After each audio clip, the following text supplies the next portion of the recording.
3 लाख मतांनी 3.5 लाख मतांनी निवडून येणार। ज्यांना अहंकार होतो त्या अहंकाराचा समाप्ती प्रभू रामचंद्राच्या आणि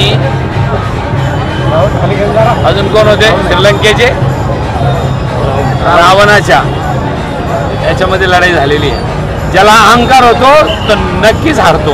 त्यामुळे आम्हाला अहंकार झालेले त्यांना अहंकार झालेला आहे। आम्ही निवडून येणार आहे पण मतदार राजाच्या भरोशावर आणि मतदार आम्हाला खात्रीने मतदान करेल आणि यावेळेला परिवर्तन करेल। सर आज त्यांनी म्हटलं की जाहीरनामा प्रसिद्ध केलेला आहे, उमेदवार आम्हाला भेटून गेलेला आहे, तुम्ही भेटून गेले की तुम्ही सत्य काय? भारतीय जनता पक्षाची नेहमीची पद्धत आहे की त्यांना कन्फ्युजनमध्ये ठेवायचं असतं आणि कार्यक्रम करायचा असतो। मला त्यांना मी भेटलो, कुठे भेटलो? चौक्याच्या लग्नात भेटलो। चौक्याच्या लग्नात त्यांनी मला सगळ्यांनी फोटो काढले। दुपारच्या वेळेला भेटलो, रात्री अंधारात नाही भेटलो।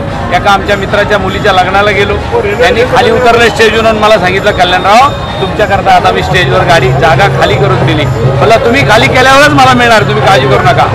त्याच्यामुळे माझा भेटीचा कुठं प्रश्न होतो, आम्ही दिवसा ढवळ्या भेटणारी माणसं। 2 लाख मताच्या लीडने आम्ही निवडून येणार आहे, काळजी करू नका। त्यांचा जाहीरनामा प्रसिद्ध केलेला आहे, त्यात त्यांनी विकास करणार असं म्हटलेलं आहे। भारतीय जनता पक्षाला आत्ताशी जाग आली की गेल्या 50-60 वर्षामध्ये काँग्रेसने 2च गोष्टीवर निवडणुका केल्या, राज्य केलं। 1 विकासाच्या मुद्द्यावर मतं मागितली, 2 सर्व धर्म समभाव म्हणजे त्या आयडियोलॉजीवर मतं मागितली। त्यांना आत्ताशी विकास सुचला जेव्हा आता पायाखालची वाळू घसरायला लागली, आता विकासावर बोलायला लागली। 15 वर्षापासून जिल्ह्यात दिसलं नाही, आज दिसलं, कोरोनाकाळात दिसलं नाही, याच्या तिसरा भाजप कार्यकर्ता दावा आहे। काय तुम्ही 15 वर्षापासून जालना जिल्ह्यात दिसलं नाही, तुम्ही आज दिसले, कोरोना गेला सगळं केलं।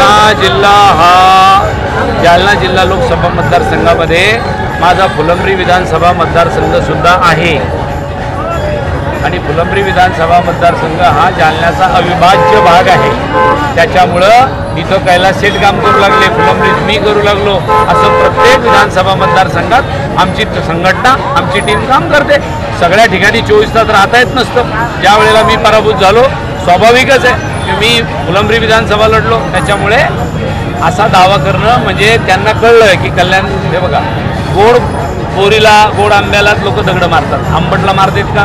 मग सगळेच जण कल्याण कार्यावर का तुटून पडायला लागले? भारतीय जनता पक्षाचे लोक, त्यांच्या लक्षात आलं की झालं कल्याण कार्यामुळे आपण 100% पडणार आहे। धन्यवाद। कशा पद्धतीने कुस्ती राहणार आहे, की नुरा कुस्ती आहे का कशा पद्धतीने? आता तुम्हाला नुरा कुस्तीचा अर्थ माहिती आहे, मला नाही माहिती, परंतु ही कुस्ती नाही आहे। हा परमपूज्य डॉक्टर बाबासाहेब आंबेडकरांनी आम्हाला दिलेला अधिकार बजावण्याचं काम आम्ही करतोय। ही कुस्ती बिस्ती कुछ नाही, हे 100% मतदानाची लढाई मतदानाने होईल आणि यावेळेला 100% महाविकास आघाडीचा उमेदवार निवडून येईल। धन्यवाद।